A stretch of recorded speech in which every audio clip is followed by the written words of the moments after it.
It's like I'm no idea. I think you remembered it. You remembered it. Then afterwards, you're like, "Hey, Brian, how's that snake?" Yeah. It's like, oh no, like so embarrassing.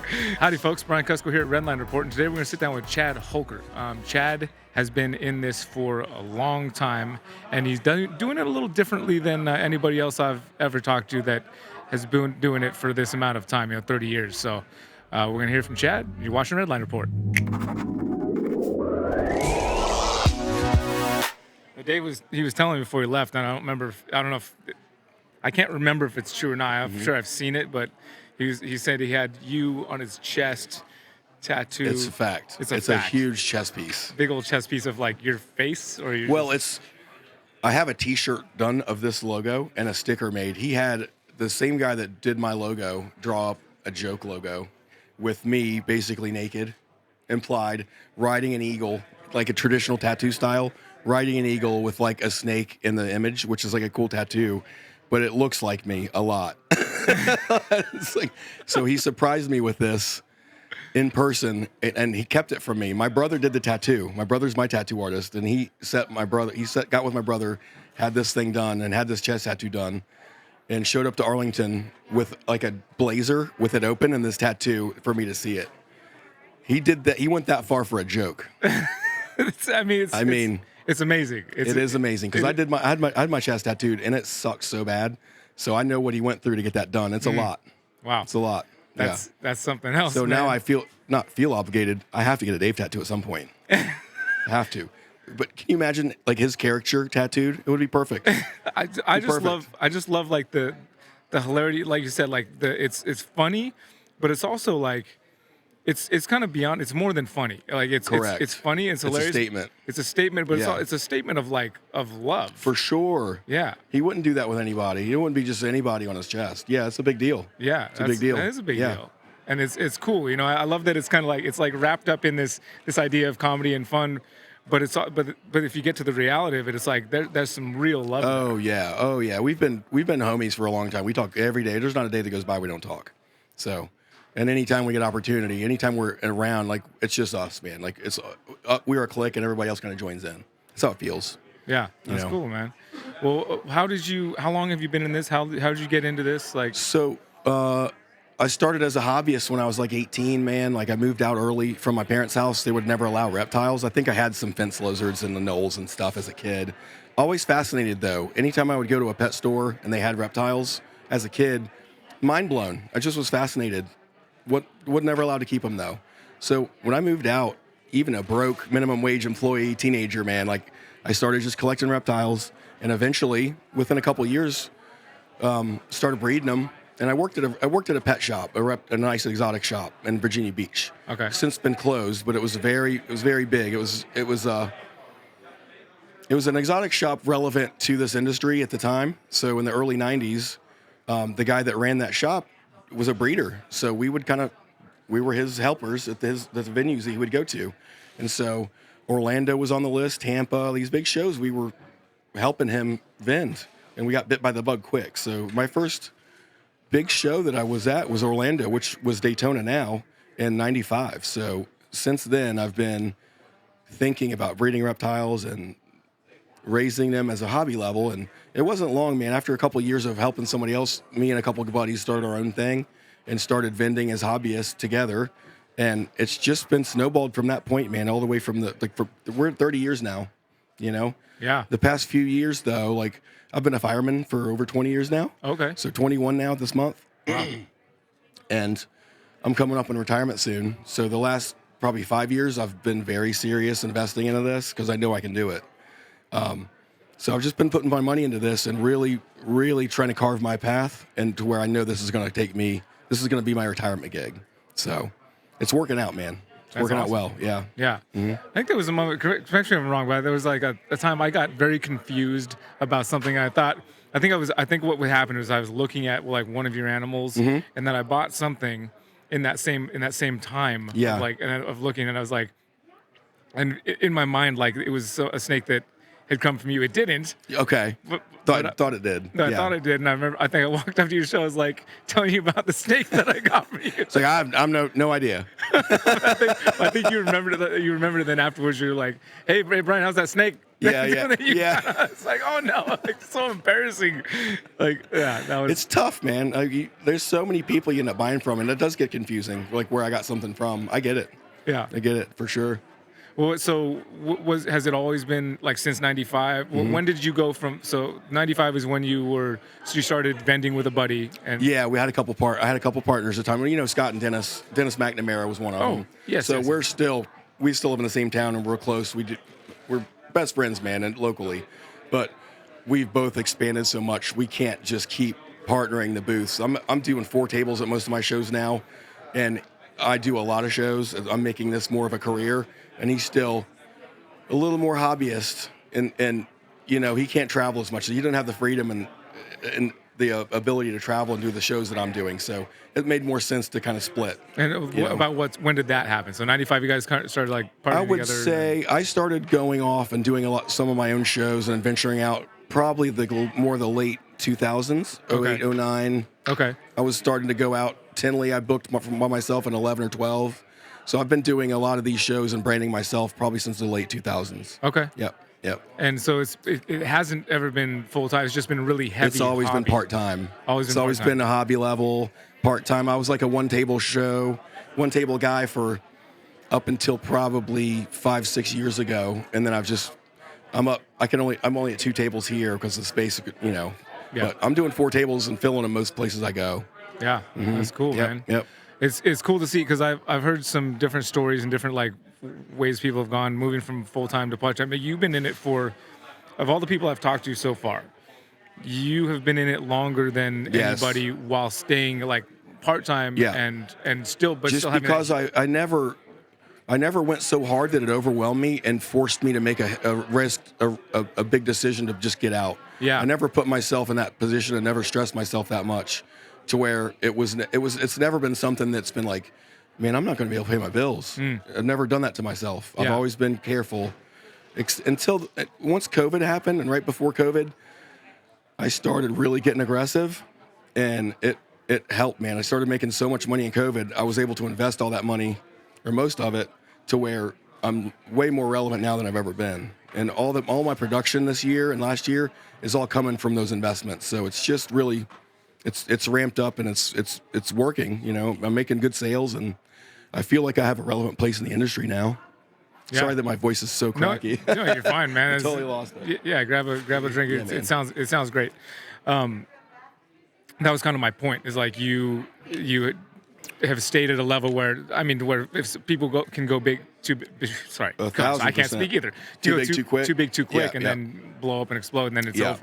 Versus Right. like, I love that you have shown that example of you don't have to like go full time immediately. No. You can take decades to go.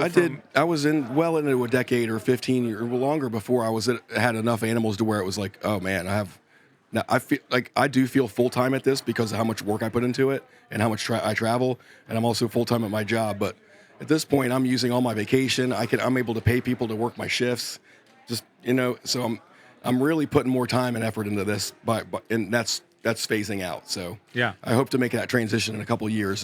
I'm looking forward to it. Yeah, that's cool, Yeah, man. yeah. I like that. I love that trail that Yeah, man. that you're making. I don't think there's a lot of people doing it like No, that. just because of the industry talk right now. I think every time I do a podcast or talk to somebody, they're like, what do you think of the industry? Is it over with? There's like, people are still concerned, but man, it's silly because I'm doing shows and you got to make adjustments. You got to figure out why you're not selling. Figure it out, man. Like, cause I'm doing these shows and consistently, I'm picking the right shows too. I'm not just doing any show. I'm consistently making money. I'm not suffering. I don't feel that the industry's over. I feel like it's booming. I feel like meet people where they can afford to buy stuff and you'll sell it. You know what I mean? People don't have tons of extra money to spend on pets. You know what I mean? If people can afford an animal and it's not going to hurt them, they're going to buy it financially. It's not going to hurt them financially, they're going to buy it.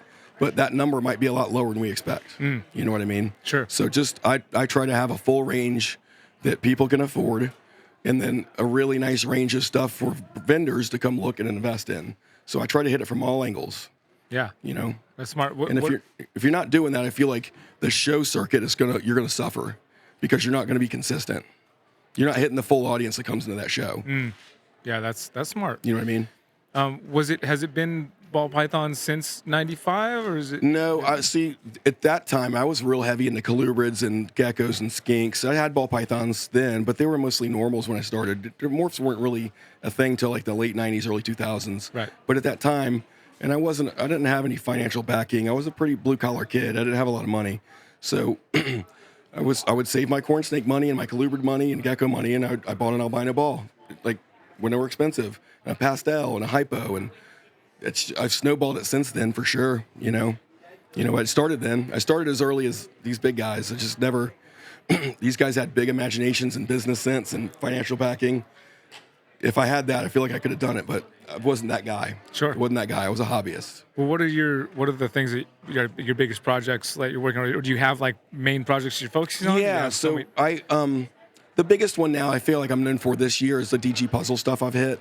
I was lucky enough to make my double hets fairly early, I think, at a competitive time, and I got my females up. I got one female up in 2 years, double het to double het, 4 eggs, hit a male visual. Got lucky, man. Just got lucky, and anybody can get that lucky. So, and I was able to raise him up within like 7 months to breed back to his mom when she cycled for that next clutch, and he sired it. So I got 2 more visuals. So. I'm gonna take a sip. Yeah, go for it, man. I can take you like this is it. And now I have another female gravid, another double het gravid. So I was also able to take that male and breed him into all my puzzle stuff and make a bunch of hets. So I got a lot of stuff on my mind going forward with that project that makes me feel like I have a leg up on a lot of other people, in that project. There's a good handful of people that are solid in that, but across the board, man, there's not a lot of people with it. So that's a project I'm most proud of, just because of how few out there are. You know what I mean? They're just the true rarity of it. Yeah, and how freaking pretty they are. Yeah, no doubt. We can have all these expensive snakes, but when the average mom or child sees it, they're like, I don't see why is that so expensive? But when you look at this DG puzzle stuff, you understand why it's so expensive. I don't get too many people ask me why it's so expensive. They look at it and can tell. Yeah. You know what I mean? It's cool to have a snake like that. Like you're saying, the general public will look at it and be like, oh, that makes sense. Like, yeah. Because there's a lot of things, to your point, that aren't like that. We're in the hobby side of things, we're like, well, we know why that's expensive because of the rarity of obvious. Genetics and like this. But where somebody from the general public can look at that has no idea about genetics and like what the rarity a regular is. banana for $100 or whatever is more appealing to them than a monsoon, right? Or whatever gene you throw out there. Like just something like we value the stuff differently than the public does. You know what I mean? But when you get something that's that striking, the public understands why it's so much money. That makes me realize that this is something I need to take forward. Yeah, totally. That's cool, man. Yeah, man. Side note, I appreciate you coming and talking. At the end of the show, I know the voice starts going. You've probably been talking to a lot of people. It's just how Tinley works. I lost my voice on Friday almost. So I've been. It was just so much fun Friday and so much laughter. Like and now the long drive and the less sleep. We just get sick here, man. Yeah. Go home with a cold or whatever. That's what I feel like I got going on. Yeah, I'm probably going to do the same thing. Packing this stuff up and rolling 250 pounds of equipment through the airport is just like... Yes, it's a lot. It's a lot. It's a lot. Was there anything, we usually keep these like 10, 15 minutes, so they're not too long. Is there anything you want to share with folks before we wrap up that we talked about? Like, words of encouragement for people that are doing it? You've been doing it a long time. That's one thing I do want to kind of talk about. Something that bugs me is that every time there's any I don't listen to a ton of podcasts, but anytime I see it's always talking about how bad the market is, or how bad this and that. I don't feel like it's that bad if you just figure out where the economy is and what it's working for me. If it's working for me, like it can work for anybody else. You know what I mean? You just can't sit on your phone, sit in your chair and not greet people, not sell. I think what I've learned doing this, and I don't come from a sales or marketing background, but I've learned how to do it a little more. I'm a lot more personable with people. I'm a lot more friendly. I allow handling. I educate them. I'm not seeing everybody doing that as much. And when you complain that you didn't have a good show, and the whole show, I've kind of watched you kick back. Those customer contacts and breaking the ice and figuring out what conversation you can have with them where they're not just going to walk away. Just get in, talk about their tattoos or their pet that they have or anything. Get a nice conversation going. And it hadn't been real hard to get an animal in their hands and have them buy it. But it's not going to be $5,000, even if it's a $200 snake, and you can do that the whole show. You're not going to go home disappointed. Right. You know. Yeah, but you gotta. To your point, you gotta talk to people. You gotta engage. You can't just expect. You people. really do. That's like the crucial point. And answer the dumb questions. Don't act like it's annoying. Yeah. You can't do that. They can tell you're annoyed when they ask a question. And you're like, why don't you know this already? You got to lose that attitude. Yeah, definitely. Really got to lose that attitude. That's also what we're here for. Just to help educate folks. A lot of us forget that. You know, there was times where if you got in before COVID and you got spoiled because things were so good for so long, it was unrealistic at the time. You just can't expect it to go that way. It's still going well for me though, but I had to adapt for sure. You know? Yeah. Well, if people want to follow along with your projects and whatnot, where can they do that? I post the most on my Instagram, so at Hulker's Herps on Instagram. My Facebook business page, I don't really use it much, so just at Chad Hulker on Facebook, that's fine. Or on my Morph Market, Hulker's Herps or Chad Hulker on Morph Market. I try to keep that pretty updated, but you can message me through there or my Instagram, and that's the best way to get a hold of me.